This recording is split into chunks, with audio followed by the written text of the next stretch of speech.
Jansen, please. Thank you. This bill, as I understand it, expands early retirement options to government workers, including frontline roles like border service officers and correctional officers. Now, this is at a time when Canadians are, for example, asking for stronger borders and safer communities. I wonder if I can ask Mr. McCarthy, do you believe that these incentives will lead to experienced frontline personnel leaving early and reducing our operational capacity? Yeah, that's one of the challenges with the way the early retirement incentive appears to be rolled out. It's not clear what the scope is. About 68,000 people received letters telling them that they might be eligible. So we don't know what that means. It would make more sense if it was the same universe as those areas that were being cut, so that it would mitigate a little bit against some of those challenges. But I can tell you that, there continues to be quality problems in terms of CBSA. It takes you a fair amount of time of training at Rigaud to be fully trained, but instead they give a significant amount of duties to student workers at the Montreal, Toronto, and Vancouver airports. Then they only got a couple weeks training, so that's a real concern about the level of quality there. And the government also could be doing more to ensure in those areas where they have said they're going to invest. They're not doing a very good job, I would suggest at this point, doing everything they can to retain employees who are being in areas that are being cut, to be able to move those in, to be able to those other areas where they're looking to expand, because there's significant opportunities to be able to retain a lot of talent there, and people are security cleared. That takes a long time, and so making sure that especially Department of National Defense, is going to be a real challenge that way. So they're not doing all the things they could to make sure that there's sort of a seamless transfer with such a large employer, that they can make a seamless transfer to make sure that that talent is retained. So just on that same line of questioning, we keep hearing that we're going to hire another 1,000 CBSA officers because of the crackdown on smuggling. I live on the border, and so I'm kind of stumped. Like, we're going to hire 1,000, but we're going to lay off 68. Like, how does that work? Sorry, when you say 68 letters have been, is that just CBSA, or that's over everybody? 68,000. Those are people who are actively in the early retirement. Those are people who are actively part of the superannuation plan, who could potentially retire early based on the provisions of the early retirement incentive. So, but the fine print. So the challenge for us is, it starts off making it sound like you're entitled to this thing, and then the fine print says, but your department might not give it to you. It seems arbitrary, and we still don't know what it is, and it's overlapping with these workforce adjustment like these somewhat complicated layoff processes at the same time. So that's our one of our biggest concerns, is that people might make the wrong decisions, and it's not clear who will actually be accepted. Or, to answer your question, it's not clear whether some of those areas where they're saying they're going to expand will actually have the opportunity, even though they've been given letters suggesting that they might be entitled to such a thing. Okay, so you've maybe already answered this question, but I'm still going to ask it. So first of all, early retirement packages let people leave earlier without the usual pension hit, is what I understand from this. But that money doesn't come out of thin air. It comes from the public pension pot, which is funded by taxpayers and future workers. Do you have an estimated cost for these early retirement packages? Has anybody mentioned anything? Yeah, I think the estimate inside the budget was 1.5 billion, and just to comment on that, just for the early retirement incentive on its own, and just to quickly, I hope I have my number right on that, but I think so. But the money there would come out of the joint contributions from workers and the money that's accumulated in the pension plan. Now that's different than the last set of cuts we saw under Harper, where normally when an employer is looking to lay off a large number of employees, there's money that is transferred basically into the pension plan or what have you if they're giving early retirement incentives in order to shore up, like you pay out some money to people to mitigate against them losing their jobs. And what's happened here is the pension is in such a good surplus position.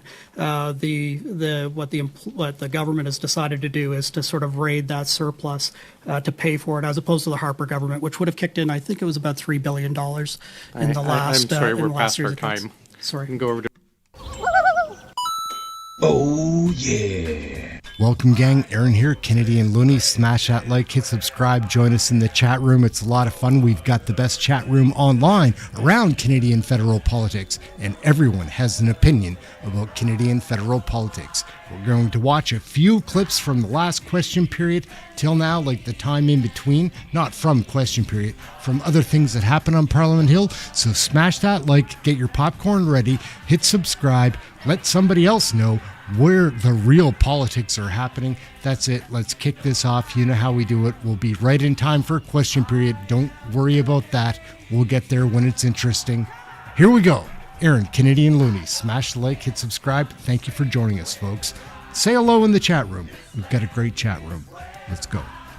We're live. Canada's broken, and Canada's broken because we're stupid.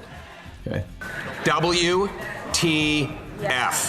Canada's broken because we're stupid. Still think that it would be helpful for Canadians to know exactly what you would do when it comes to tariffs. So why are you being so reticent to talk about that? Because I'm a good negotiator. I have negotiated a number of situations in the past. I know how to manage crises.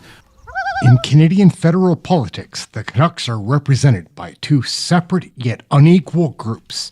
The globalists who sold out and the opposition trying to salvage a country. These are their stories. And with Ms. Landsman for 6 minutes, please. Thank you, and thanks for coming. Minister, I want to take you back to 2023. You were a minister. There was a Liberal government. A lot of the same things. You said, and you held a summit, and 5 of the largest grocers agreed to help, quote, stabilize food prices. That's what you said. So can you just tell me how much Canada's overall food inflation has gone up since that date? Well, I would say, first of all, thank you for putting the motion forward. I think this is welcome by Canadian families.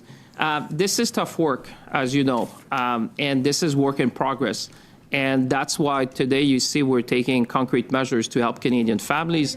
Respect, you took concrete measures before. In fact, they were the exact same concrete measures.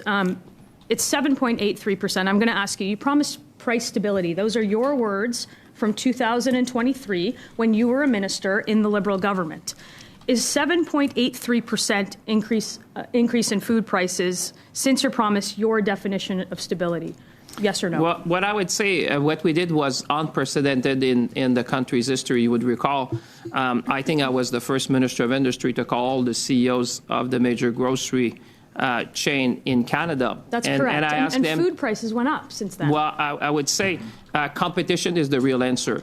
And what we have been doing is to drive competition in the country, because what we need is more competition. But I would say, if you allow me, we need also structural measures. I had the opportunity to talk to l'Union des producteurs agricoles in Quebec and others. And what they would tell you is that there's structural things. That's why you see there's not only the benefit, but we're touching structural things like greenhouses, because we just need to produce more in Canada. But a number of times in 2023, you said things like lower prices. In quotes, these are your words. You're going to stabilize food prices in Canada. We're going to give you lower prices, competition, less consolidation. Those are all your words when you were a minister. And I want to know, which one is lower today? Which thing is lower today than it was in September of 2023? Is it peppers? Is it lettuce? Is it beef? Is it coffee? Or is it infant formula? Which thing? Just one thing. As you would know, food inflation is a challenge in pretty much all the G7 countries. I would know, but I'm just allowing to provide background. As you look, for example, currently Canada sits lower than some of our peer countries, lower than the United States, lower than Germany, lower than the United Kingdom. And it's a number of factors. Let me just to provide feedback to Canadians who are watching. Canada imports about 30% of the produce. When you get to winter, it's about 80 to 90%. So that's why we have structural issues to deal with, because then you have currency issue, you have climate change issue, you have trade issues. I think you can blame all the outside why factors you want. Minister, you brought this summit to Ottawa. You said that you would stabilize prices. You said that you would lower prices. Since your grocery summit, peppers have gone up 41%, lettuce 39%, coffee 33%, beef 27%. Which of these increases did your plan actually prevent? I'd say it's work in progress. And I benchmark with our G7 colleagues. I happen to sit at the G7 finance minister, and I would say, what does success look like in your department? It's challenging everywhere. But the structural measures that we're presenting today are going to help to produce more in Canada, include food security, immediate expenses for expensing, for example, for greenhouses. Making sure we can support abattoirs and the food supply chain in Canada will help. I've got no time, and you're not really answering the questions with numbers. If prices rise by 43% after government intervention, what would failure have looked like? Is it 50%? Is it 60%? Like, what are the benchmarks in your department that says lower prices need to be this much, or stability needs to be this, if everything is going up and we are the leader in the G7 on grocery inflation? Well, I would challenge you with the data on that. If you look since 2019, you would see that the data does not support your statement. I'm looking since you yourself said that you would stabilize prices. I'm just looking because I happen to look at the G7 numbers, because we do benchmark with our G7 peers. And if you look at Canada, I'm happy to share the chart with you. But that doesn't what makes a difference for Canadians. What makes a difference for Canadians tonight? Wait a second. Grocery prices don't make a difference for Canadians? I would say what makes a difference to Canadians is to be humble in this place. Humility should be part of our discourse. Canadians are smart. Canadians understand that you have a number of issues that goes around grocery inflation. It's not unique to Canada. They have the same thing in the United States. And what I'm saying is that they know that because you import, you have fluctuation in currency. They know about the issue of climate change. They know about issue with respect to supply chain. With all due respect, they Minister, know that you've been in government for 10 years. Yeah, you yourself said in 2023 that you would stabilize prices, that you would lower prices. And every single price that I have named for you today on every single item has gone up and not down. You're blaming outside factors. Right now in Canada, our food inflation is twice that of the Americans. Yeah, I'm not blaming anything. I'm just telling the facts. Because when you have people watching at home, they understand. It's convenient that the facts, it's convenient that you keep yourself and all of government policy, regulation, food packaging taxes outside of your facts. You're not allowed to have your own facts. But that's why I want to answer to you. That's why I'm saying Canadians understand that food inflation is a global issue. But what they care more is that we're taking structural measures to... So if it's a global... Madam Chair, do you want me to answer? Because I'm happy to listen to the question, but if Canadians want to have answers... You've got to answer the questions. Why is Canada the worst, then? Well, I would challenge you on that, but that's not really what Canadians would focus on. Thank you very much, Minister. Thank you, Ms. Landsman. That concludes the time for this round. We will now continue with Monsieur Letao for 6 minutes. Thank you. Merci beaucoup. This for took you some time. The is that raising it now? You are under. This is not. You can either raise taxes, put more debt onto Canadians, or make government cuts. Which is it to cover this cost? Well, I would say there's other ways to grow the economy. That's exactly what we're doing. That's why you saw Budget 2025, that we have generational investments to grow our economy, because Minister, that's the way that we're going to make Canadians richer. 0% growth in GDP in November. All of last year, GDP per capita flatlined at 0%. And the Bank of Canada is basically saying it's going to flatline next year for growth. So I don't think you can say that the economy is going to be doing any better or help you guys out. But you are the guy who made a big claim in 2023 about lowering grocery prices. So after this rebate, can you please tell Canadians how much will grocery prices go down, just the price? Well, I would just want to correct the record, Madam Chair. Canada will, I mean, not me, but the International Monetary Fund has said, which is a credible source, say that Canada would have the second fastest growth in the G7. So I think you should be rejoicing with that, because this is good news for Canada. I don't think Canadians would be rejoicing. Well, the IMF is a pretty the highest household debt in the is a very entire credible G7. source. But again, Minister, we got to go back to the question: how much will groceries with this rebate? We just need to know the price. Well, I mean, I'm sure when you voted in favor, you applauded the fact that not only there'll be a boost, but there's also a bridge to 2030 and structural measures that will allow to have a more resilient food production in Canada. That's why we also will have a national food strategy. And I think it matters to Canadians for food security. We have the highest grocery inflation in the entire G7. In 2023, you made this grand show that you were going to pull in all the grocery CEOs. You said you were going to be the minister on a mission. You said that you were going to be the guy that gave it to them, and they were going to stabilize grocery prices. And since then, now we have the highest grocery inflation in the entire G7. So if you're not going to tell us how much prices will go down, can you at least tell us, minister on a mission, on what date will grocery costs go down for Canadians? Just the date. I think, Madam Chair, it'd be important maybe that I'm happy to produce that for the record of the committee, but there's something called the Understanding the Resurgence of Food Inflation in 2025 by the Bank of Canada. I think that might help my colleagues to understand the source of inflation. This is coming from the Bank of Canada. Great. I read the report today, Minister. No, but I think you want me to quote it. In that report, it says I'm happy to quote it for you. Food costs. The food costs that we see today that are the highest, grocery inflation in the G7, the cost of food, 2/3 of that are caused by domestic factors. Domestic factors include inputs like your industrial carbon tax, like your liberal fuel standard, like your food packaging tax.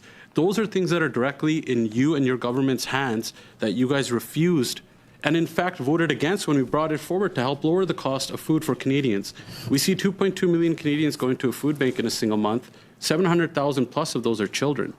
And we have the most indebted households in the entire G7 because of your failed policies. In 2023, you said you would bring down those costs. Why have they not gone down? Just answer, why are our costs and why is our food inflation double the U.S.'s? I just want to help my colleague again, because that's in the report, but just for Canadians to be able at home, it says the rise in food inflation in 2025 was mostly driven by pressures from import costs. Excuse me. That's the Bank of Canada. It's not even me who it says that. It also says 2/3 of the cost it's helping of you food to are from understand domestic the factors. nature of the inflation. If I I'm could trying just say to help. one person at a time, please. It's a bit of a challenge for the interpreters. Minister, your $925 top-up, and right beside it is a $1,000 increase in grocery costs because your government is spending. So there's a loss already for Canadians. Your rebate is literally $10 a week on a weekly $300 grocery bill. How is that supposed to help Canadians? Should you not be lowering the cost of groceries? I would say to you, maybe Sorry, Minister, $945 may not make a difference, but it's going to make a difference for millions of Canadians. Mr. Halan, Minister, we will continue with Mr. So we're going to jump over while we're distracting everybody for about... Here we go. Because the next guy, Pat Kelly here, is amazing. He does such a good job. So please, one person at a time. Please. Minister, in September of 2023, you said that you were going to bring price stability to groceries. That was 2.5 years ago. The current situation with food affordability demonstrates the spectacular extent to which you have failed in that commitment. Today's bill that we are discussing, we support it. We always support tax relief for Canadians, but according to the parliamentary budget officer, this puts a $12.5 billion hole in your budget. So what does this bill do to your future budget projections, having just tabled a budget with a $78.3 billion deficit? So, well, it's good that you supported that, because I was not so sure now hearing what you were saying. Because you went in the news to say you would support the measure. I hope that's still the case, because Canadians are watching at home. It's important for you to be there for Canadians when they are. When it comes to the budget, we presented a set of generational investment. This is a measure that was needed and timely to support Canadian families, but at the same time putting structural measure in place to have more food resiliency in Canada. And I think you should applaud that measure, because I know you care about food security in the country. Yeah, I do, Minister, and you didn't answer my question. So will this affect your budget projections, yes or no? Well, as you prepare the budgets, which is going to come later this year, obviously you have to take account a number of things. And I say this is a measure that was very much needed for Canadians and to support the Canadian economy. Minister, you make promises around budgets and deficits all the time, and you break them every time. Is this another one where you are going to, where your future deficit projections are jeopardized by this budget, or will there be reductions in public service, or will there be cuts, or will there be tax increases? Canadians need to know this thing. You are putting groceries, if this is to pay for groceries, you're putting the nation's groceries on the nation's credit card. You need to explain how this will be paid for. I think I think Canadians are confused now. I don't know if you're for or against now, because I'm listening to you, and if I sit in Saskatchewan tonight, I'm listening to you. I said, is the Conservative Party for that measure? They voted for, but I'm listening to them tonight. They don't seem very much in favor. So it's quite confusing. I'm thinking all the families listening to you. I don't want you to be confused, Minister. No, but Canadians, because they're listening to you tonight, people are watching at home and they say, is he for or against food security? No, they're watching and they're seeing a minister that won't answer a question. I just asked you if this is going to change your projections. If the question is about something that you support or not, your question is confusing to Canadians whether you support the measure or not. You voted in favor, but now you're talking against. I've asked you at least 3 times now. You can ask me 5 times if you want. Well, I'm going to ask you again and ask you if you will clearly answer the question. Does C-19 FPC is ridiculous. Affect the budget projections contained in the budget you just tabled? Yes or no? Every measure that the government takes has an impact on budget. But I would say when you governing is to choose, and we chose to support Canadians, and I thought you did. But now Canadians are confused. Are you for C-19 or not? But tell Canadians, they're watching. They're watching your smile. No, actually, they see me now. I wish they would see you. But are you for the measure? Because you voted in favor.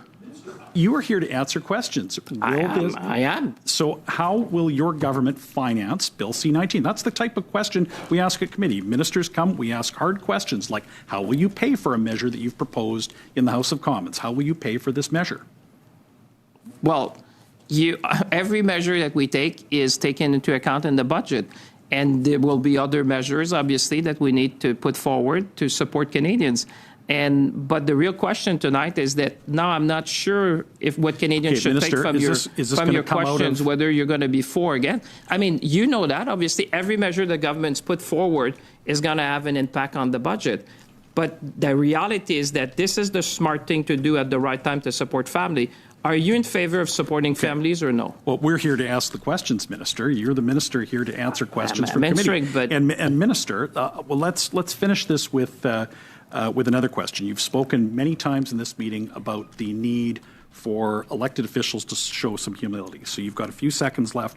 Will you apologize to Canadians for your failure to bring price stability as you promised in 2023? I would say, did you say, Madam Chair, that I still have time to answer? Well, you have 2 seconds, so very brief. You just wasted 10 seconds. How many seconds?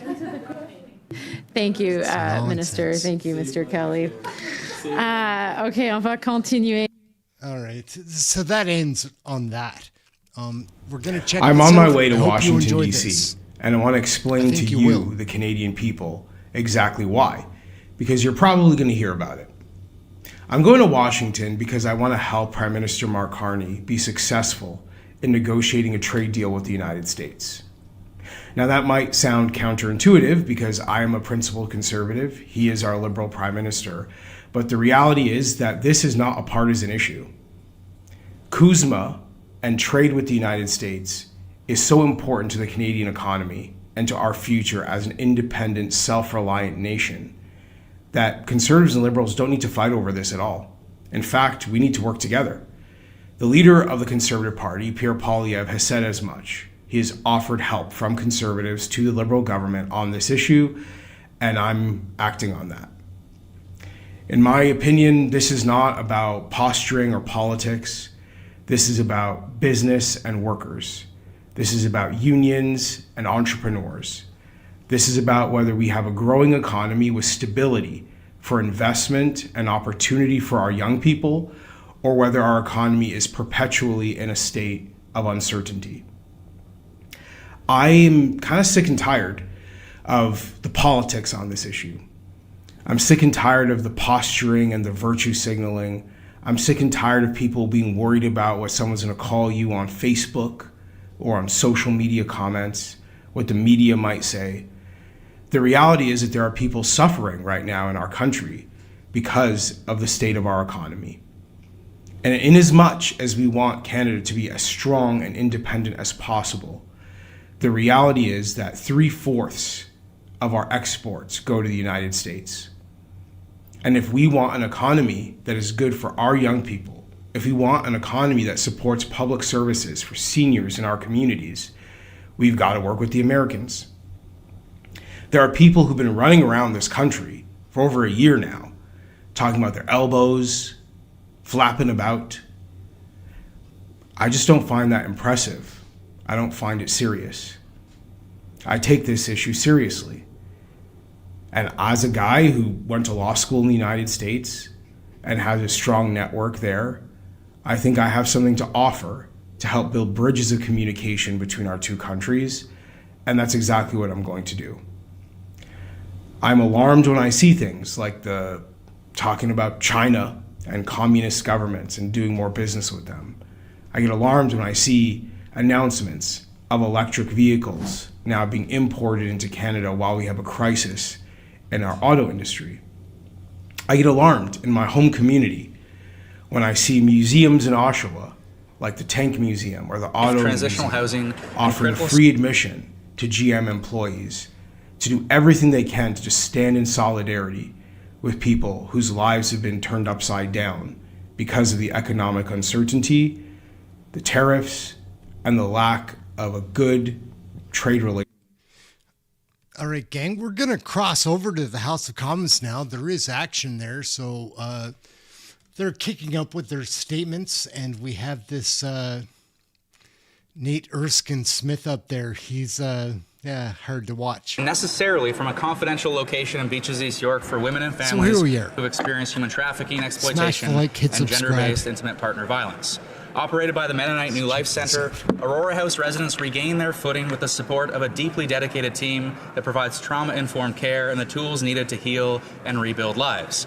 However, the important work they do is at risk. As Aaron Horrocks-Pope, project manager for Aurora House, put it, as charitable giving declines and competition among many deserving organizations increases, the work they do has become, though no less critical, increasingly difficult to sustain.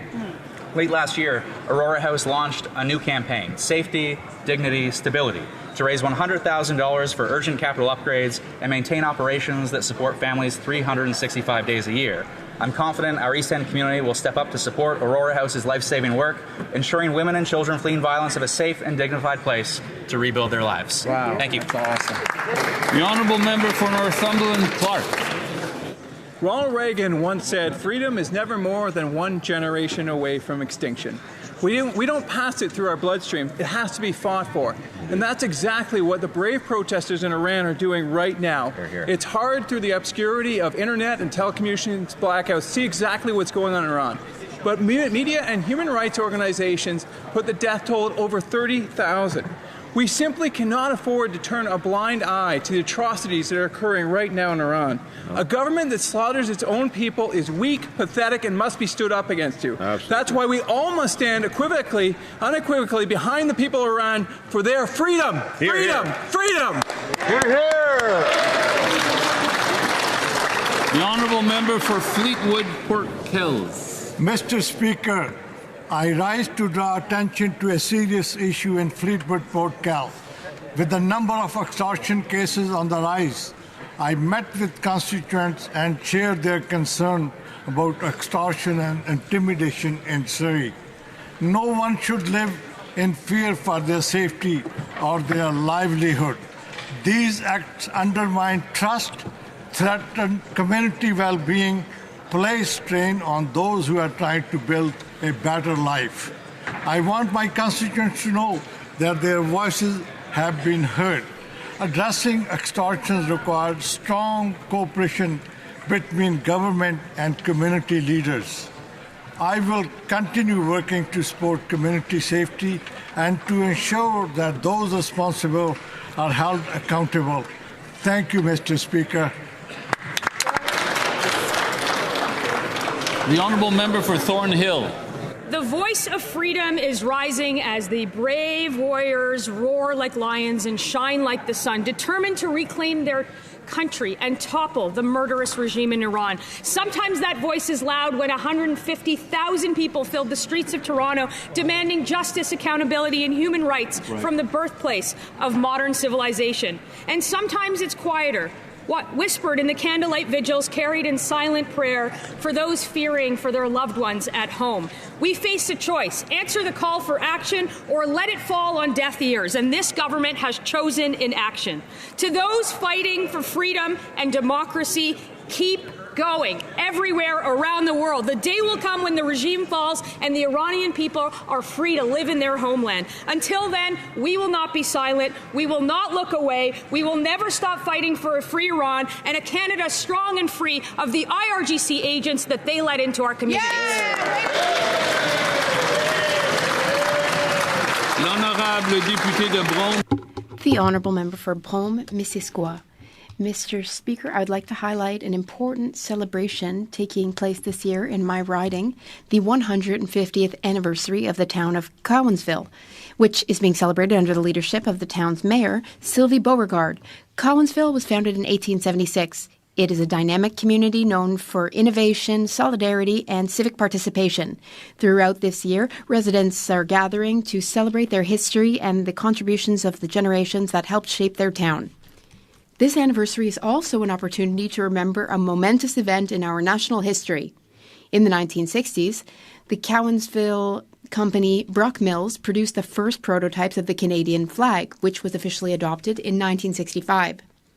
This example illustrates just how important local contributions are to Canada's history.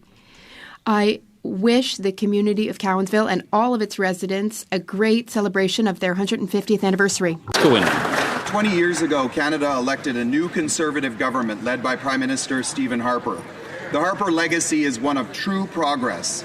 Our government cut virtually every tax Canadians pay. We negotiated a record number of trade deals, deals more critical now than ever. We navigated a global economic meltdown guided by the world-leading Harper-Flaherty Economic Action Plan. We introduced the Muskoka Initiative, widely recognized as one of the most impactful G7, G8 initiatives of all time. We launched life-changing programs like the Registered Disability Savings Plan and the Ready, Willing and Able Employment Program.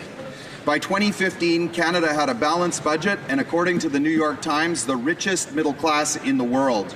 Today, that era may seem like a distant memory, but the story of our strong, principled Conservative legacy offers Canadians hope for a better future, a future guided by another strong, principled Conservative leader. We've done this before, and we can do it again. Here, here. The honourable member for St. Catharines. Mr. Speaker, ALS is a progressive neurological disease with no cure. Nearly 4,000 Canadians are currently living with ALS, and each year about 1,000 more will be diagnosed, while another 1,000 will lose their lives to this devastating illness. An ALS diagnosis is life-changing for patients and their loved ones. I recently met with my constituent, Christopher May, who was recently diagnosed. Despite the challenges ahead, Chris remains hopeful. Hopeful because Canada is home to world-class researchers and clinicians dedicated to improving treatment, care, and outcomes for people living with ALS. We have the expertise and the capacity to lead by strengthening national research efforts and supporting collaboration across institutions and sectors. We can accelerate discovery and expand access to clinical trials. Investing in ALS research is an investment in innovation, in better health outcomes, and in hope for families across the country.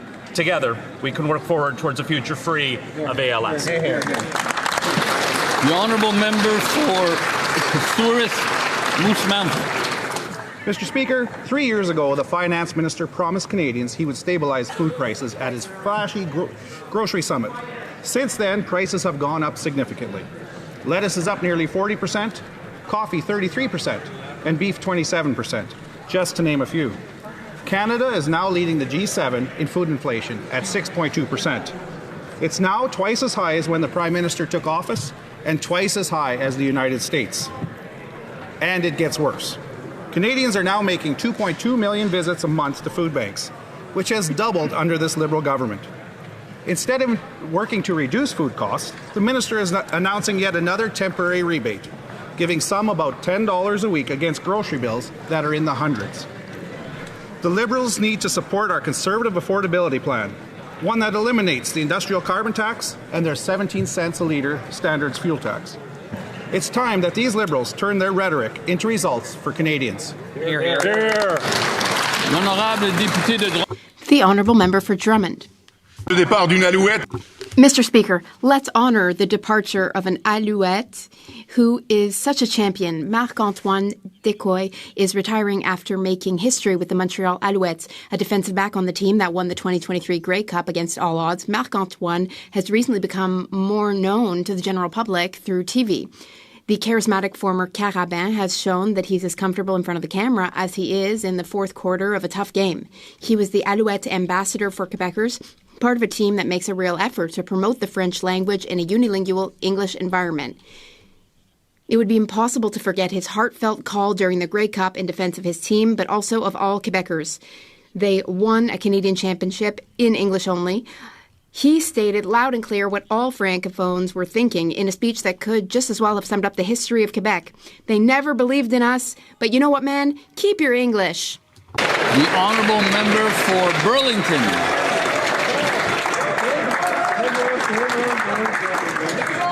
Mr. Speaker, did you watch an NHL game last night? Or how about watch the House of Commons this past week? If so, you did so thanks to technology developed and built in Burlington, Ontario. For decades, Evertz has helped shape how the world sees and understands major moments. The company has enabled news and live events to reach audiences in real time. And behind that success are about 1,800 Canadian workers whose expertise is driving change across the industry. In January, I had the chance to tour their Burlington manufacturing facility and global headquarters to see firsthand how Canadian ingenuity, technology, and skill is shaping the global media landscape. They are Canadian first, a fully sovereign company at a time when that matters more than ever. So to my colleagues in this place, every time you look into one of these cameras and speak to your constituents, know that you're doing so with technology developed and built in Burlington, Ontario. The Honourable Member for Calgary-McKnight. Mr. Speaker, 3 years ago, the Finance Minister promised to stabilize food prices. But since then, the price of lettuce is up 39%, coffee is up 33%, beef up 27%, baby formula up 13%, and even canned vegetables are up 12%. Canada now leads all G7 countries in food inflation and has over 2 million food bank visits each month. Food inflation is twice as high as when the Prime Minister took office. The industrial carbon tax and the liberal fuel standard tax are driving up costs of farm equipment, fertilizers, food processing, and transport, and passing the bill down to Canadians at the grocery store.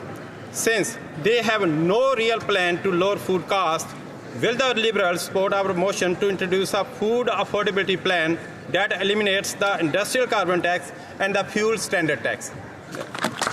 Honourable Member for New Westminster, Burnaby, Mallardville.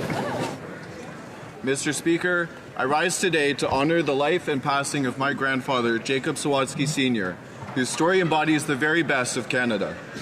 Born in Ukraine, he survived the Holodomor famine and Stalin's Great Terror, where his father was killed and many others in the family. At 16, he fled his village to find a new life. All he had was a bag of dry bread that his mother gave him. He arrived in Canada alone, speaking no English, with little education. Canada gave him refuge, and he gave back. While working in a factory, he learned English, went back to school, earned a science degree from UBC. He then taught math and physics for nearly 3 decades, shaping generations of young Canadians. Today, I wear his old tie in the chamber as a tribute to his values. He was proud of his family and forever grateful for a country where he could build a new life. Rest in peace, Jacob Sawatsky Sr. You will not be forgotten.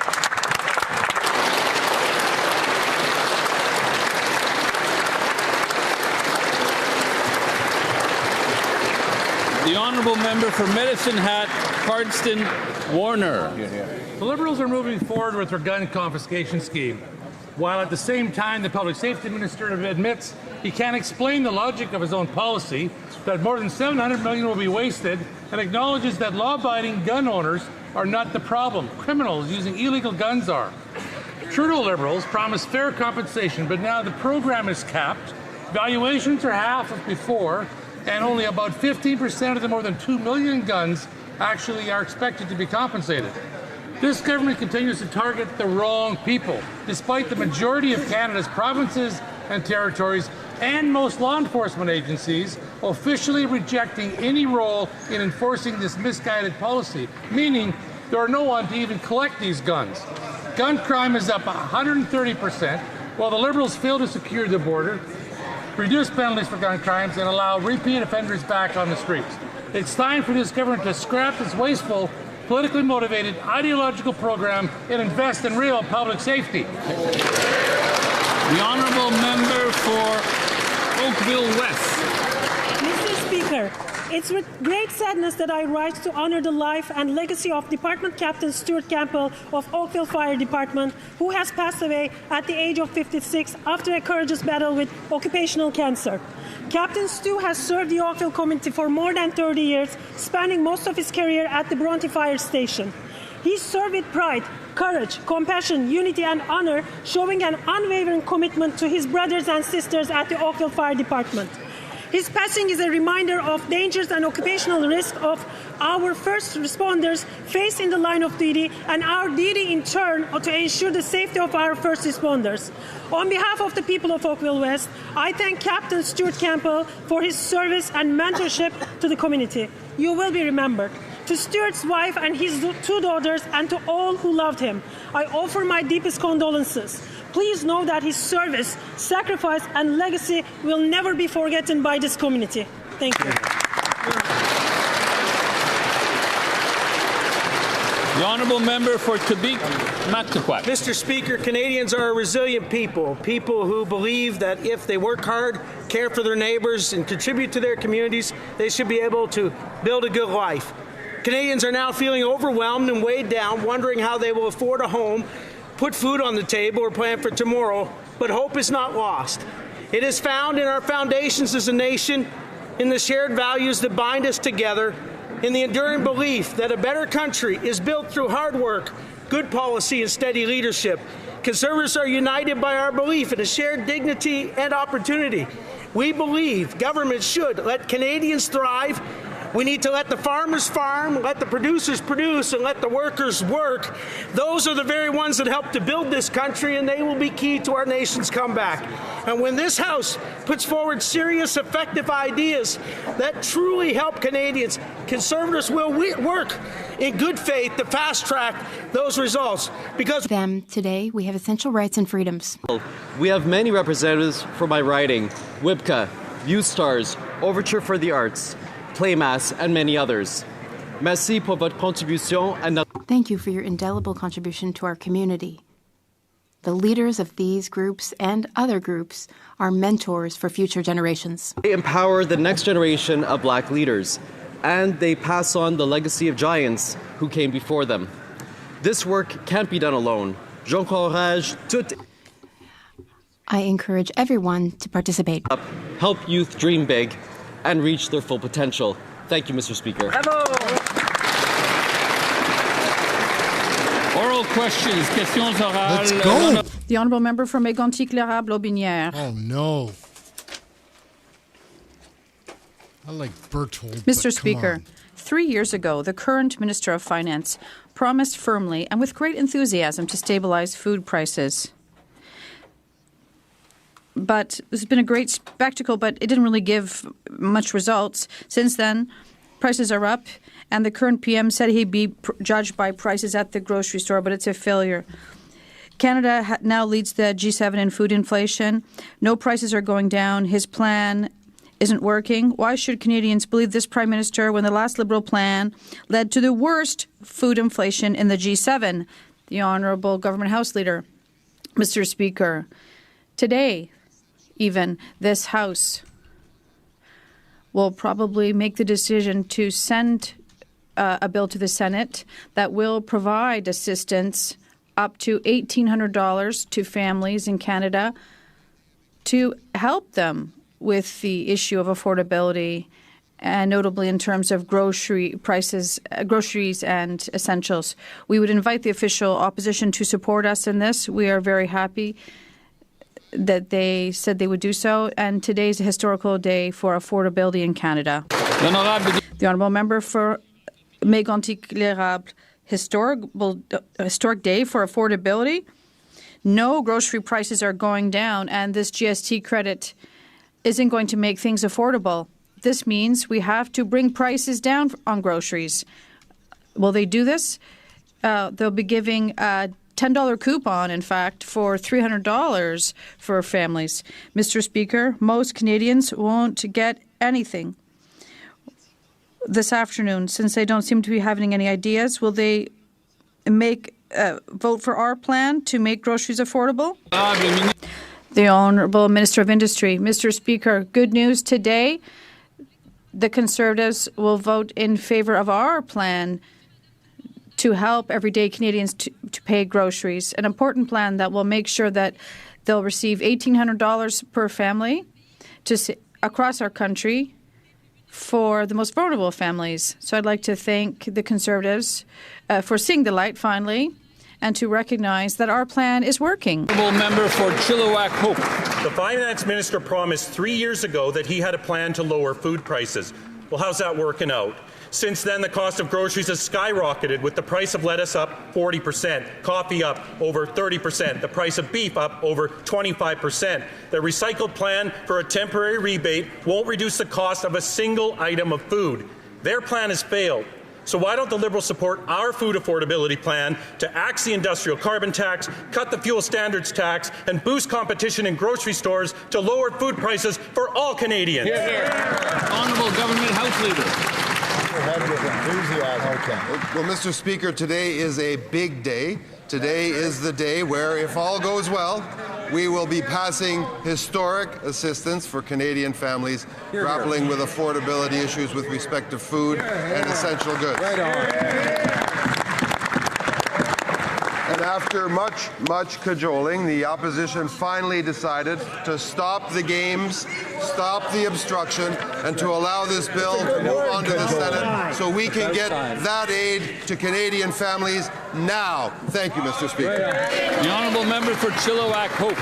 Most Canadians will get no benefit from this recycled plan. A small number will get about $10 a week, but that won't make a dent in the over $340 a week a family of four has to spend to buy groceries. The Finance Minister promised he would bring down grocery prices 3 years ago. He failed then. He's failing again. Their plan isn't working, so why don't they vote for our food affordability plan to cut the industrial carbon tax, axe the fuel standards tax, and finally lower grocery prices for all Canadians? The Honourable Minister of Jobs and Families.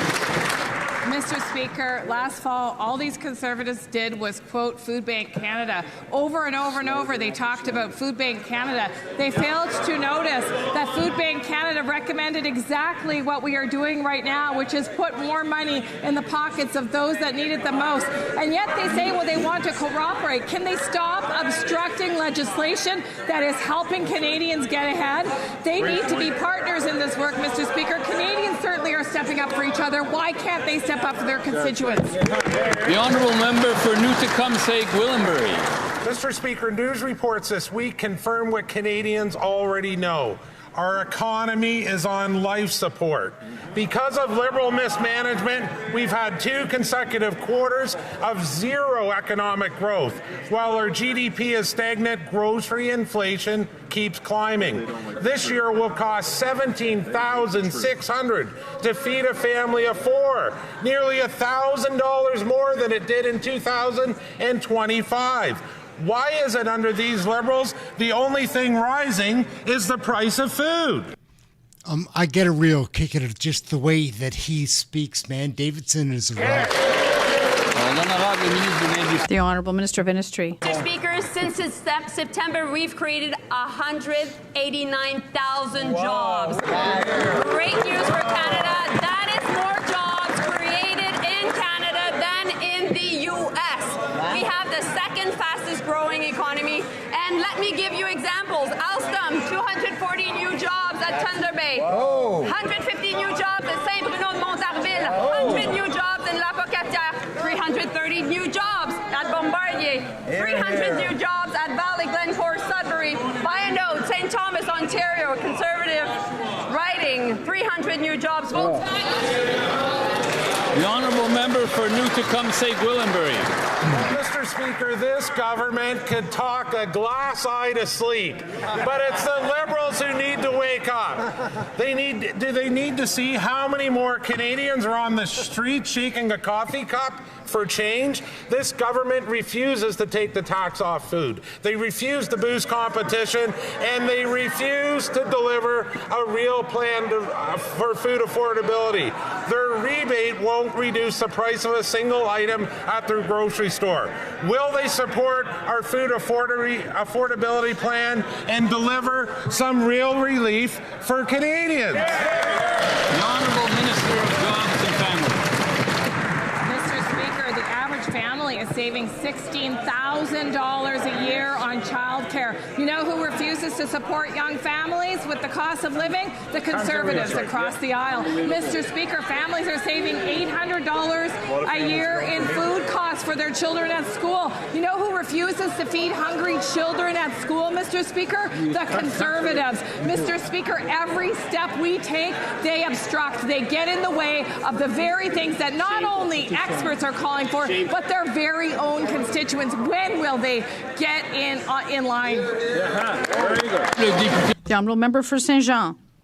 Mr. Speaker, some retirees have not received their old age pensions for 9 months because of the CRM software, and the government's ignoring them. Today, they're not the only ones being ignored. The government is also ignoring the opinions of its own civil servants. In an internal survey, more than half of them rated the software 1 out of 10. 89% of them believe that CRM has hindered rather than improved services for Canadians. When will the Liberals take their heads out of the sand and fix the problems? The Honourable Minister of Employment. Thank you, Mr. Speaker. The implementation of this new platform requires an adaptation period. We're working tirelessly to ensure that the personnel has the necessary tools to familiarize themselves with this new system and to provide benefits. If someone is having issues with this, they need to contact Service Canada and my office directly so we can respond to their demands. Thank you. The Honourable Member for Saint-Jean. Mr. Speaker, they have been sounding the alarm for months. And in a document provided by La Presse, the union says that CRM is causing problems similar to the Phoenix fiasco, but on a larger scale. And worse still, the union reports that a procedure clearly states that citizens must not be told that payment delays or errors are related to CRM. Mr. Speaker, has the government ordered civil servants to lie instead of fixing the problems? The Honourable Parliamentary Secretary. The problems related to old age security are over. More than 7,000 seniors are now receiving their payments. They're trying to cover 4 distinct projects. This is the amount set out and approved for the length of this project. Thank you. The Honourable Member for Shefford. Mr. Speaker, some retirees have been waiting for their old age pensions for 9 months. And meanwhile, we learn that not only is this government pretending that everything's fine, and not only it's not telling the truth to the media or answering our questions, but it is asking its officials to lie to citizens and tell them that their problems have nothing to do with the CRM software. Mr. Speaker, what should be the Liberals' priority? Helping retirees or protecting their own backsides?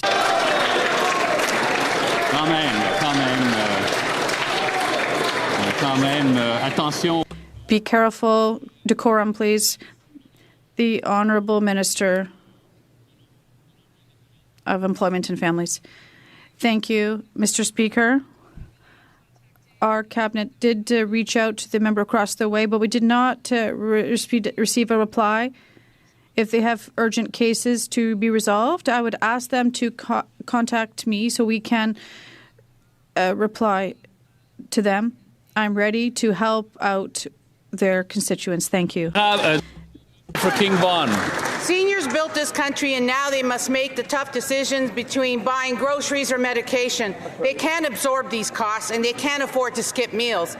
3 years ago, the finance minister promised to stabilize food prices. Another broken promise.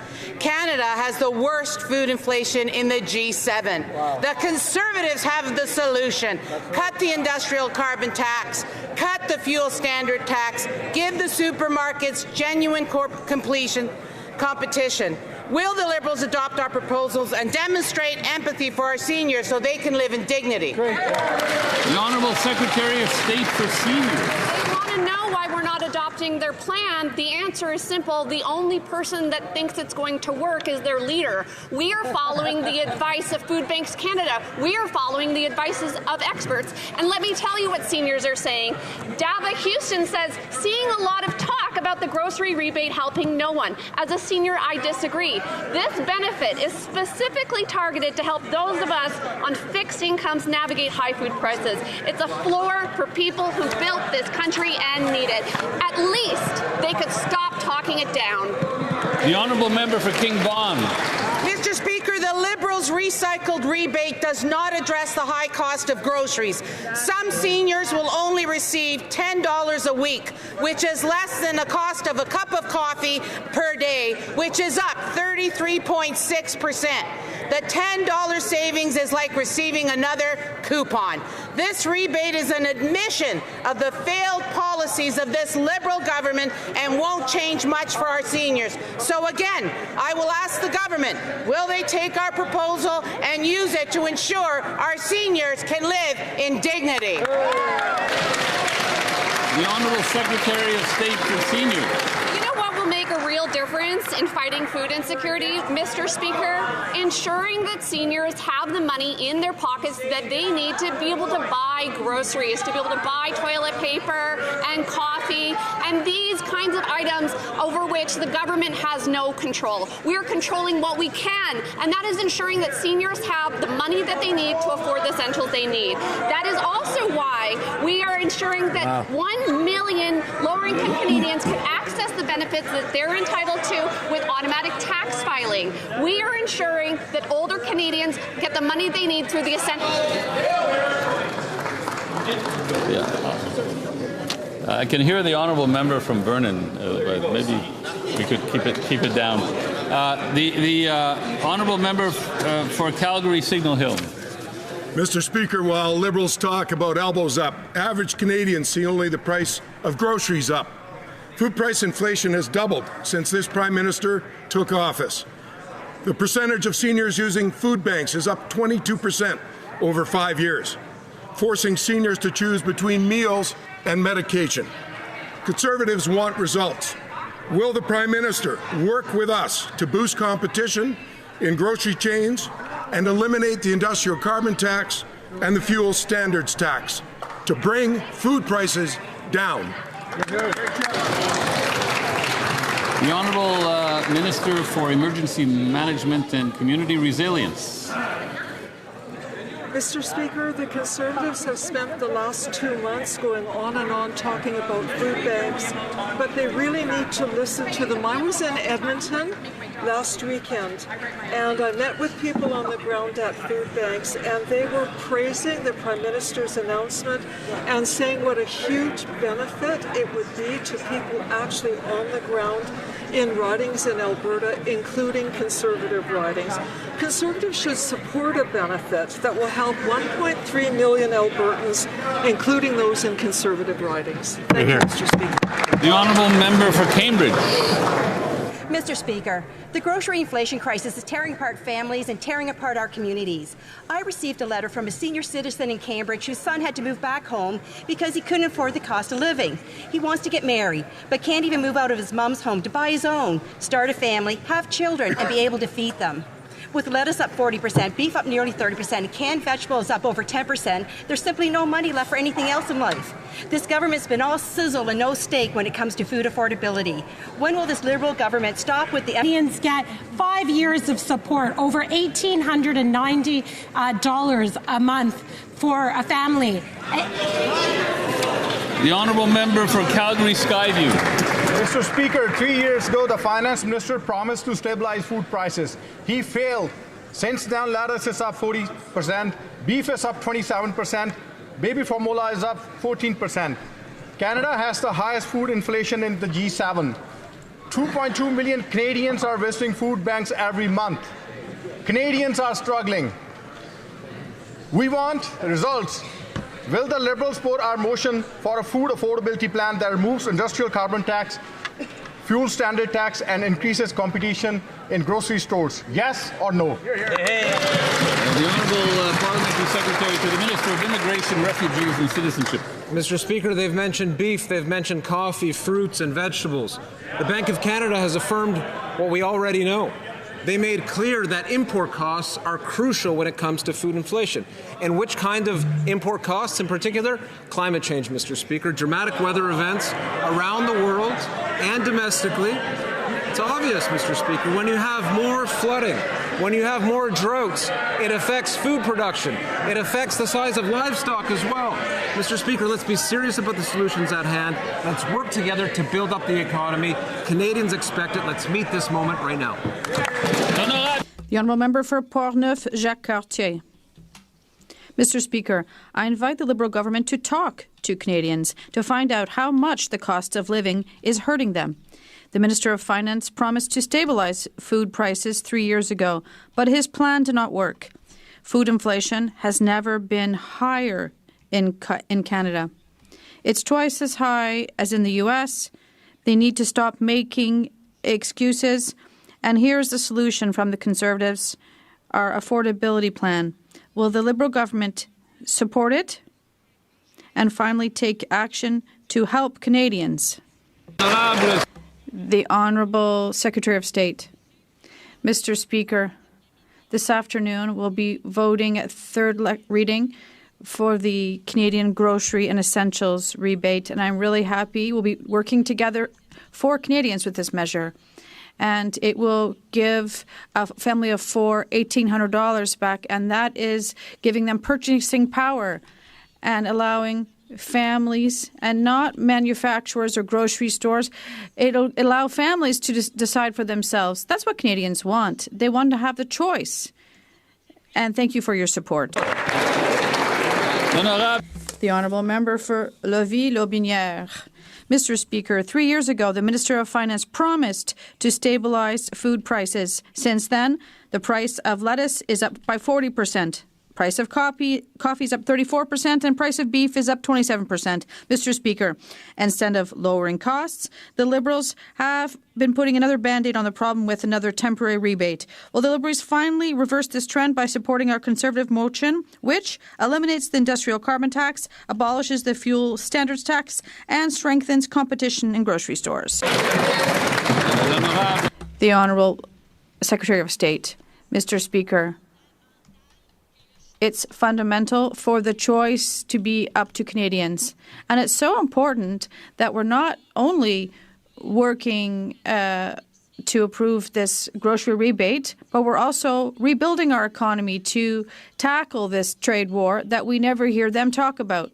So this is a whole system that we're tackling to give back purchasing power to Canadians, and we have to do this together. Thank you, Mr. Speaker. The Honourable Member for Saint-Hyacinthe-Bagotte-Acton. Mr. Speaker, the Prime Minister placed great emphasis on diversifying trade at Davos, and he was right to do so. Yet, he himself is blocking a trade agreement with Taiwan. Taiwan's representatives in Canada have confirmed that all pages of the agreement have been initialed by both parties, and the document is ready and printed in 3 languages. The only thing that's missing is a PM signature, and it's been stuck in his office for 9 months. Is Ottawa abandoning agreement with their reliable partner because they're afraid of their new Chinese friend?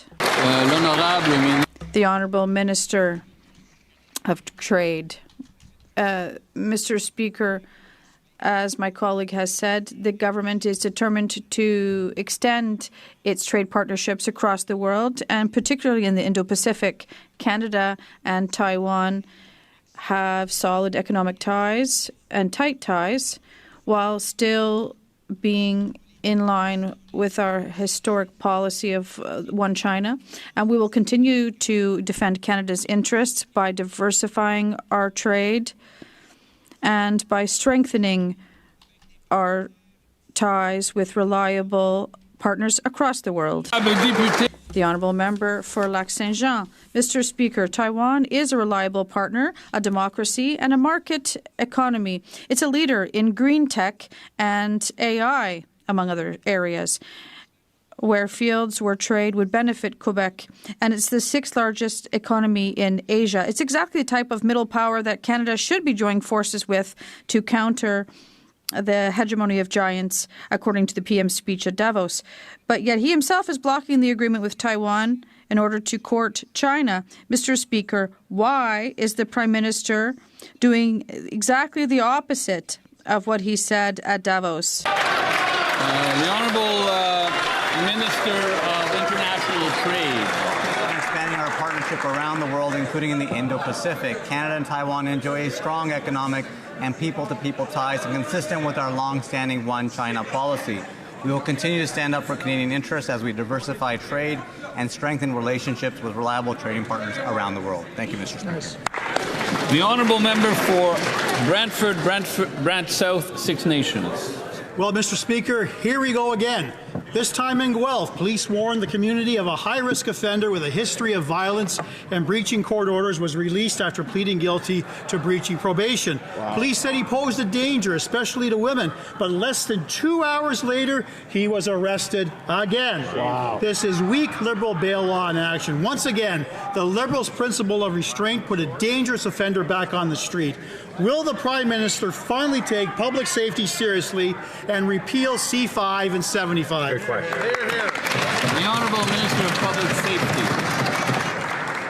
Mr. Speaker, I think it's important to look at what's in front of us right now as we speak, Mr. Speaker. We have a number of very important legislation that will address just the issue that my friend opposite brought forward. There's Bill C-12 that's going through the Senate, Mr. Speaker. There's Bill C-9. There's Bill C-14, which speaks to bail reform as well as ensuring that there's consecutive sentencing. And there's also Bill C-16. Again, I ask the members opposite to pass this legislation and make sure this becomes law. Yeah. The Honourable Member for Brant South, Six Nations. Mr. Speaker, this dangerous release happened for only one reason. Liberal soft on crime laws are still on the books, and this government refuses to repeal them. True. Time after time, Liberal laws put repeat violent offenders back on the street, ignore police warnings, and put Canadians in harm's way. Conservatives, on the other hand, are ready to work with anyone in this House to put public safety first and end these dangerous policies. 100%. Will the Prime Minister finally get serious about public safety and work with us to repeal these laws? Yes or no? The Honourable Minister of Justice. Dangerous people who commit serious crimes should not be allowed to roam freely in our streets where they can reoffend. Now, Mr. Speaker.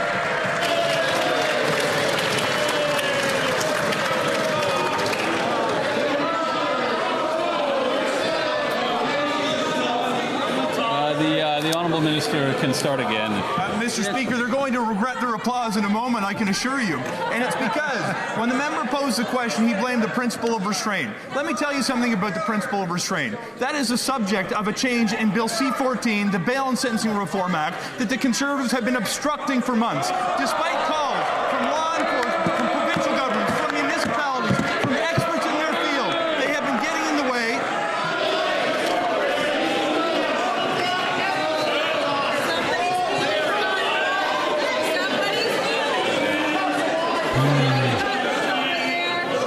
This is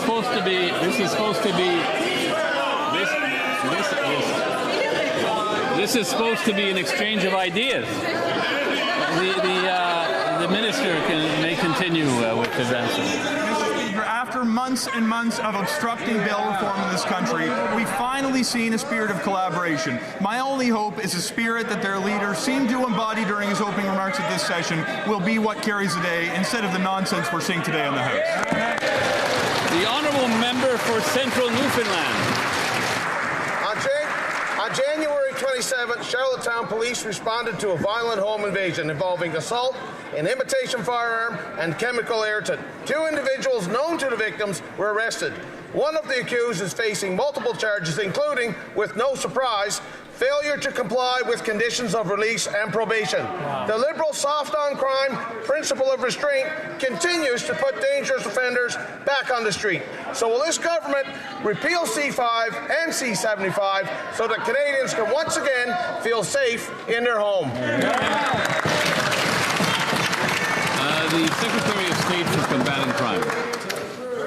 Mr. Speaker, since taking government, we've had a tough on-crime agenda. Right. We have 6 different bills going through this House right now that are all tackling the situations that the member has been mentioning.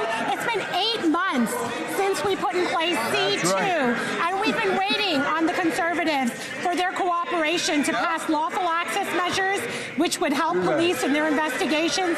We've been asking for help on cracking down on fentanyl, Mr. Speaker, and tackling organized crime. But they've been stalling and they've been obstructing all along. I hope they'll get on board and work with us. The honourable member for Vaughan Woodbridge. Last week, a man in Woodbridge was gunned down in broad daylight. This week, a home in Vaughan was targeted for a shooting for the 4th time in 5 months. Now, the York Region Police Chief has said they will not participate in the federal Liberal government's gun grab because it does not address the underlying sources of gun crime. Most provinces and territories have opted out. Dozens of police services have now refused to participate. So, with little support from the police and provinces, will the Liberal government finally end this ideologically driven scheme and focus on stopping illegal guns and repeat violent offenders? Good question. The Honourable Minister of Public Safety. Mr. Speaker, last week when the Prime Minister met with First Ministers across Canada, all 13 of them unanimously asked for this House to pass Bill C-14, Mr. Speaker. The party opposite is talking about tough on crime, but they refuse to pass the legislation that's required for bail reform. That's going to make consecutive sentences. That's going to ensure the safety and security of Canadians, Mr. Speaker. Enough talk and we need action, Mr. Speaker. I urge the party opposite to pass Bill C-14. Honourable member for Long Range Mountains. Mr. Speaker, while violent crime and extortion continue to rise across Canada, this government keeps targeting law-abiding Canadians instead of criminals. Most provinces and territories have told the government they will not participate in the Liberal gun buyback. In Newfoundland and Labrador, the Premier has been clear. The Liberals, and I quote, should focus on criminals, not law-abiding hunters and our way of life. Dozens of police services have said they will not help carry out this program. Even the Minister responsible admitted in private this was a bad idea. Will the Liberals end this wasteful scheme, stop the gun grab that punishes law-abiding Canadians? The Honourable Secretary of State for Combating Crime. Mr. Speaker, like I said before, when it comes to food inflation as well, responsible governments do more. That is why we're also seeing an uptake and people wanting to surrender their prohibited weapons. Over 22,000 people have signed up to get their guns out of our communities. That's progress, Mr. Speaker, but also in addition to that, we've put major investments into our borders to catch illegal guns and get them off our streets. We've also put forward measures in our legislation to help the police catch criminals and help them with their investigations. But the Conservatives have been obstructing all of those measures, Mr. Speaker. I'd ask them to allow C2 to come to a vote. The Honourable Member for Brampton Centre. Mr. Speaker, from rank-and-file officers to police chiefs, law enforcement from across Canada has asked Parliament to quickly pass Bill C-14, the Bail and Sentencing Reform Act, to better address repeat violent offenders. From my own community of Brampton, Mayor Patrick Brown and Peel Regional Police commend the government for their work for listening to our communities. can the Minister of Justice explain how Bill C-14, the Bail and Sentencing Reform Act, delivers on those requests and protects communities? The Honourable Minister of Justice. Mr. Speaker, I'd like to thank my colleague for her question and for her advocacy for stronger criminal laws to help protect her community. The reason that members of her community are commending this bill is because they see the feedback that they provided in the process reflected in the text of the bill. It was through feedback from law enforcement that we figured out how to best deal with violent repeat criminals when bail hearings come up. It was through engagement with provincial governments we better understood how we can improve the process of bail hearings and sentencing. I want to thank in particular Mayor Patrick Brown for his advocacy for tougher criminal laws. By working together with provinces, with municipalities and law enforcement, we can build safer communities for every Canadian. Very good. The Honourable Member for Kildonan St. Paul. Canada's economy is on life support and the country is in recession watch, Mr. Speaker. That is the international headlines in Bloomberg. GDP per capita was essentially flat in 2025, and the Bank of Canada expects just 1.1% growth next year. Businesses are postponing expansion, investment is forecast to be weak, and this is very bad news for Canada's jobs. We need a significant transformational plan, but none appears in this legislative agenda from this government. When will they introduce a plan to keep Canadians out of a recession, Mr. Speaker? Le ministre de l'Industrie.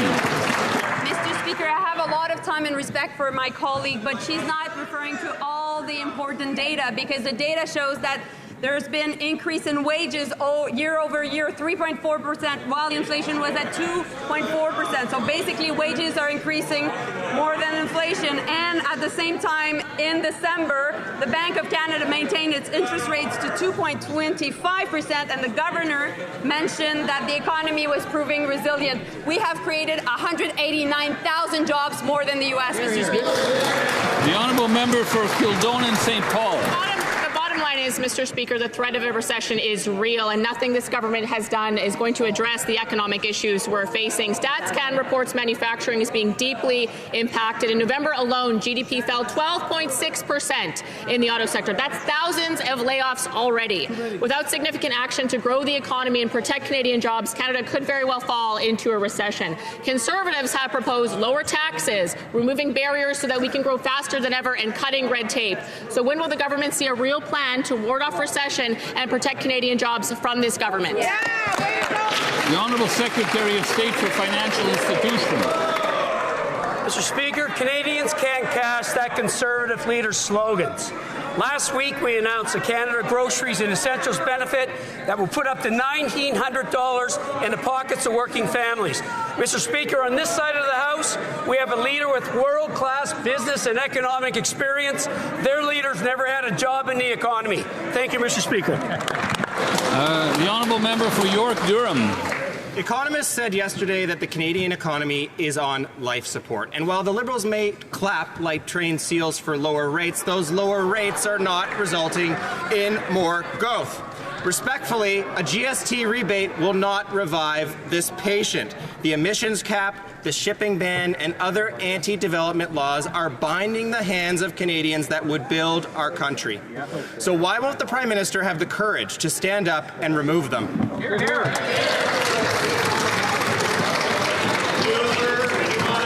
The Honourable Minister Mr. Speaker, let me offer some good news. The CER just announced the Gordon to Taylorville pipeline is being built. The CER just announced support for the Sunrise pipeline. The pipe mill in Regina is opening to build pipe again. We are building Canada strong. The Honourable Member for York-Durham. The Minister enjoys illusions because the Major Projects Office has not given approval to one project yet. Instead, let me give him some other news. BNN Bloomberg reported that my home province of Ontario is the sick man of Canada, with lower standards of living than anywhere else in the country. In fact, by every objective measure, Ontario is doing worse now than it did when the Prime Minister was elected. And that is increasingly because they cannot get a deal with the United States. That's a serious question, and it deserves a serious answer. Prime Minister, why is there no plan to deal with the U.S.? The Honourable Minister of Natural Resources. Mr. Speaker, I'll invite the member opposite to come to Darlington, where we're building the first SMRs in the G7, creating thousands of jobs, We are a leader. We are building Canada strong. The Honourable Member for York Centre. New research from Rosenberg says Canada's economy is on life support. Per capita GDP is falling, construction's flat, and the economy may shrink by 0.5%. Food inflation is out of control, and billions of dollars are fleeing south. Because of these Liberals, Canada is now on a recession watch. Conservatives are ready to work with the government to repeal anti-development laws to get our economy going. So will the Prime Minister work with us to build big and build quickly, or will his legacy be one of the worst economies in recent history? The Honourable Parliamentary Secretary. Mr. Speaker, I call on Conservatives, yes, to work with us, and we can work together for the betterment of this country, Mr. Speaker. What did we see yesterday? If they don't want to listen to Liberals, that's fine. They should listen to Prime Minister Harper, who called on us in a moment of crisis, a moment of rupture for this country, to do what's right for Canada. We have an opportunity. We saw the Conservatives support the Essentials benefit. Will they support now the budget that can support his community and mine and all of ours? It's up to them. What are we going to do? Honourable Member for York Centre. Almost a year since the election, the Prime Minister should be judged not by his words, but by his actions. He didn't get a trade deal. He doubled the deficit. No new pipelines approved. Interprovincial trade barriers remain. We have the highest food inflation in the G7 with 2.2 million Canadians at the food bank. We need to start building pipelines and sell Canadian energy. Hear, hear. So will the Prime Minister work with us to repeal Liberal anti-development laws, or will Canadians continue to suffer a Liberal economy that is on life support? The Honourable Government House Leader. Well, Mr. Speaker, there's a plan in front of this House to create $1 trillion of investment in Canada. There's a plan before this House to continue to build the kind of infrastructure that my colleague just referred to. There's a plan before this House that would deregulate, that would free up, that would invest, that would make Canada the most attractive tax investment destination in the world. It's called the Budget Implementation Act. If we bring that bill today, will that party support it? Yes or no? I'm glad he straightened that out, because until this moment, I thought Stephen McKinnon was a prick asshole. The Honourable Member for Louis Saint Laurent, Kiwanrock. Mr. Speaker, the prestigious firm Bloomberg has said very clearly that the Canadian economy is on life support and that the country is in recession. That's Bloomberg saying that. In one of the articles, it says that on housing, if we look at recent years, residential housing spending has remained stagnant. Mr. Speaker, Canadians deserve better. We are ready to work with the government in order to lower inflationary taxes. Will this government do that for Canadians who want real results? The Honourable Minister. We are very pleased, Mr. Speaker, that our colleague is offering to work with the government in order to improve the economy, in order to ensure that we are a country with historic foreign investment and domestic investment, in order to create a more resilient and stronger economy, to create jobs in all professions across Canada. I look forward to that support from our colleagues, and I would encourage our colleagues to support the Budget Implementation Act, because that is the plan that my colleague just described. The Honourable Member for Louis Saint Laurent, Kiwanrock. Mr. Speaker, Canadians want actual results. They are impatient. These people have been in power for 10 years, but meanwhile, the economy has gotten worse. That's the reality. Food inflation is affecting all Canadian families. We have the worst food inflation in the G7. The minister knows that. He should be ashamed. The Bank of Canada has stated that businesses are delaying their expansion plans, and investment will be low. When will this government take concrete measures and lead to real good results for Canadian families? The Honourable Minister of Industry. Mr. Speaker, as my colleague knows very well, we have a plan, and that plan is called the Budget Implementation Act. For too long, we've been seeing obstruction from the other side, from the Conservatives. During this difficult time, where we know that geopolitics are going through a difficult period, we know that Canadians throughout the country are facing financial difficulties. They expect us to work together. Will the Conservatives vote in favor of the budget? Yes or no? The Honourable Member for Chicoutimi-Le-Fjord. Mr. Speaker, the Prime Minister promised that Canada would see the strongest growth in the G7. 1 year later, nothing has been done to reduce red tape, and no anti-development laws have been repealed. On the contrary, the obstacles are only getting worse. According to Bloomberg, the Canadian economy is now in a recession, and people can feel that. Will the Prime Minister finally bring in a plan which will enable Canadians to build, invest, and work? The Honourable Government House Leader. Mr. Speaker, what people in the Saguenay-Lac-Saint-Jean and elsewhere in Quebec and Canada want is a plan, an economic plan, the Prime Minister's plan, the plan they voted for, the plan that is currently before this House. The Conservatives are constantly blocking this Prime Minister's economic plan. We are urging them to cooperate with us. We succeeded with C-19. We can help Canadians. And we are urging them to pass Bill C-15 and the Budget Implementation Act, the Prime Minister's plan to build Canada. The Honourable Member for Terrebonne. Mr. Speaker, February is Black History Month, which is an opportunity to pay tribute to the Black Canadians who have built our country and shaped our future. This is the 30th anniversary of the official recognition of Black History Month, and the theme is honoring Black brilliance across generations, from nation builders to tomorrow's visionaries. Can the Minister tell the House why it is important every February to celebrate Black History Month and how the government is promoting it throughout the country? The Honourable Minister of Identity and Culture. Well, first of all, I would just like to state that the member herself, who was elected in Terrebonne and has made history herself by becoming the youngest Black MP in the history of Canada. That is a remarkable accomplishment.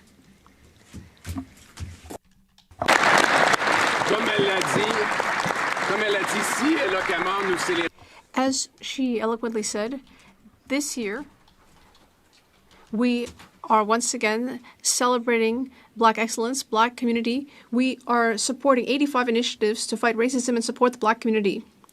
Black history is Canada's history. Member for Foothills. It is wild to hear the Foreign Affairs Minister claim that they support science when the Liberals are literally attacking agricultural research. They are shutting down research centres in Lacombe, Indian Head, Guelph, Quebec City, Portage-la-Prairie, and Cumberland County. Meanwhile, they spend $19 billion on consultants, $33 million on a prison farm, $22 million on beans for women for empowerment in Congo. Why is the Prime Minister dismantling the foundation of Canadian food security just to fund his foreign virtue signaling? Right on. The Honourable Minister of Agriculture and Agri-Food. Thank you, Mr. Speaker. Let's be clear.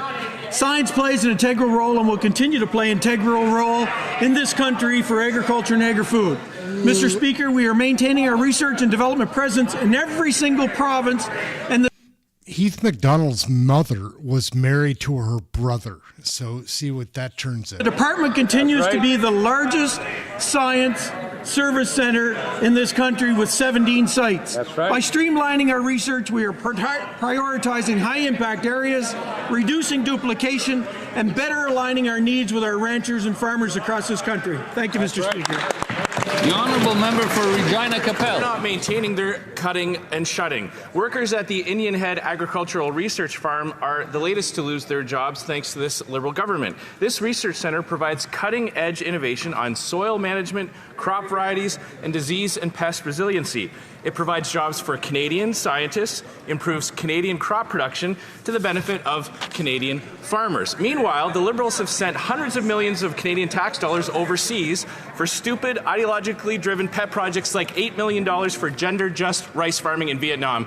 Instead of closing Canadian research centres that benefit Canadians, why not stop the phony foreign aid project? The Honourable Minister of Agriculture, the Honourable Minister of Agriculture and Agri-Food. Mr. Speaker, I'm not sure if that member's memory serves him correct, but I'll go back to 2011 and 2012. That may jog his memory a little bit. A focused agriculture research presence should move away from scattered, soiled research, siloed projects and toward a mission-driven, outcome-oriented system that treats food production as a cornerstone of national security, economic resilience, and climate adaptation. This is what we're hearing from our stakeholders. We're going to move agriculture forward, and we're going to make science and research a big part of it. Thank you, Mr. Speaker. Honourable Member for Ponoka-Didsbury. Mr. Speaker, the Liberals have repeatedly told Canadians to trust the science, but now they're firing the very scientists who help feed Canadians. The government is shutting down 7 agriculture research centres across Canada, including the storied one in Lacombe. Meanwhile, the Liberals will waste $742 million on a gun grab that police say will do nothing. $742 million would keep the Lacombe Research Station open for 40 years. With 2.2 million Canadians lining up at the food bank every month, why is this government so hell-bent on wasting cash on programs that experts say will not work and killing the programs that the experts say will? The Honourable Minister of Agriculture and Agri-Food. Mr. Speaker, from talking to stakeholders across this country, we have a real opportunity to even advance our research, and we'll continue to do that. The department continues to be the largest agriculture research in Canada, but this opportunity for transformation in the research sector is most prominent in our agriculture and agri-food divisions, Mr. Speaker. We're going to continue to invest in agriculture and agri-research, partner with our academias, talk to our stakeholders, and move forward with the best science in the world as we have today. That's great. The Honourable Member for Carleton.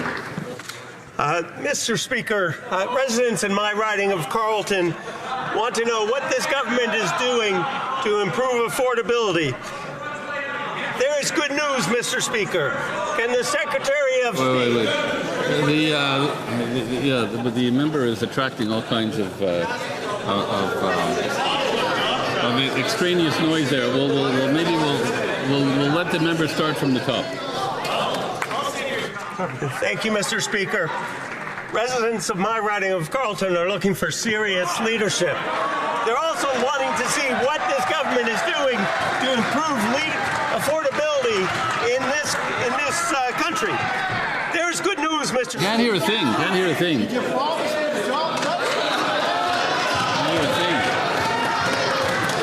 We wanted to get out of here early today. Okay, we'll try again. We're making progress. The Honourable Member for Carleton from the top, please. Mr. Speaker, thank you. This is why Conservatives keep losing. Residents in Carleton want to know what this government is doing to improve the affordability of food. There is good news, Mr. Speaker. Can the Secretary of State for CRA and financial institutions please inform this House of important measures the government is taking to improve affordability for Canadians? The Secretary of State for Financial Institutions. Mr. Speaker, it's so nice to finally see real representation in Carleton. Conservative slogans don't feed families. That's why we cut taxes for 22 million Canadians. We cut the consumer carbon tax, and last week we announced a groceries and essentials benefit that will put up to $1,900 in the pockets of working families. It's time for that party, that leader, to stop the rhetoric, stop the slogans, and join us to build Canada strong. Thank you. The Honourable Member for Swift Current Grasslands Kindersley. Speaker, the Prime Minister has admitted that a country that cannot feed itself has few options. However, this Liberal government's closing 7 agriculture research facilities. The research and development has a 35-to-1 return on investment for taxpayers. It's also crucial for growing crops to feed Canada and the rest of the world, despite our harsh climate. With 2.2 million Canadians lining up at food banks every month, does the Prime Minister seriously think that it's a good idea to cut valuable research into how we can grow more food here in Canada? The Honourable Minister of Agriculture and Agri-Food. Mr. Speaker, we've heard around, when I've traveled around the country, I've heard many times that we can do better in research and development. We'll continue to build on that, Mr. Speaker. We'll listen to the professionals in this regard, Mr. Speaker. We're not going to go down the path, Mr. Speaker, of not having science in this country. It's extremely important to our trade, Mr. Speaker. It's extremely important to our agriculture and agri-food communities, and we're going to continue to build on that. Thank you, Mr. Speaker. The Honourable Member for Nunavut. Successive Liberal and Conservative governments have bungled fighter jet procurement for decades. Now, with Donald Trump threatening Canada's sovereignty and our NATO allies, New Democrats call on the Prime Minister to cancel all F-35 contracts and commit to purchasing the Swedish Saab Gripen. The Prime Minister promised to make Canada less reliant on American military. Will the Prime Minister make the switch, or does his Davos speech mean nothing? Hear, hear. The Honourable Minister of National Defence. Speaker, as part of our generational investments in the Canadian Armed Forces, we are procuring a new fleet of fighter aircraft for the Royal Canadian Air Force. We review all procurement approaches to align with the best interests of Canadians and the needs of the Canadian Armed Forces. We are committed to procuring what the Air Force needs while ensuring economic benefits for Canadians. And that is exactly what we'll do. I wish to draw the attention of members to the presence in the gallery of the Honourable Kelly Green, Minister of... Nope. Gang, you've got to let me know, like, right away in the comments, because we're wrapping up this show. They're finished with question period for now. Was he messed up? Because, like, it took him 4 or at least 3 or 4 attempts to spit that out. And it was a question to his own party. So somebody let me know, because I'm going to make a mad dash and try to get that video out. Drunk at work. Like, I don't know how I'll title that. Like, liberal sponge cheater shows up to work drunk. Like, oh my God. It was embarrassing, right? Anyway. My name's Aaron. This is Canadian Looney. Smash like, hit subscribe, get your Canadian federal politics right here. We cover the question period every day. It's a fun time. Best chat room you'll find online. Most interactive, like to the people that actually have minds that still do critical thinking. Because anybody that comes in here and is causing trouble, they're generally getting their information from places they didn't actually explore. They're just sheep that are told what to do. They don't think. Anyhow, that's not what we have here. My favorite thing about the chat. And a bunch of funny people come along with critical thinking. That's one of the biggest bonuses. Anyhow, gang, Aaron here, Canadian Looney. Like, share, subscribe, get notified. We're on our way out. We're back tomorrow. Same time, same place for a crazy Thursday. We'll see what comes up between now and then. Bruce Fanjoy was hammered at work. That's what I'm going to remember about today's question period. Let's go. Oh, yeah. You should do exercises. That's important to our good health. And friends, tomorrow we are going to be visiting with a fisherman who will tell us about his very enjoyable hobby. Now, I would like to see you all through our magic mirror. Romper, bumper, stomper, boo, tell me, do. Magic mirror, please tell me today, did all of my friends have fun at play? I see all of my friends in Alberta. It's nice to see you. And I see Dan and Vivian. I see Marlon and Mona. I see Catherine and Harley. I see Anne and Elizabeth and Jane. I see Bert and Nicole. And I see you too. I hope to see you tomorrow, right here in Romper Room. Ding dong, knock knock, hey daddy do. Bing bong, tick tock, bebop boom. Kick off your weekend with exciting CFL action when the Edmonton Eskimos tackle the BC Lions in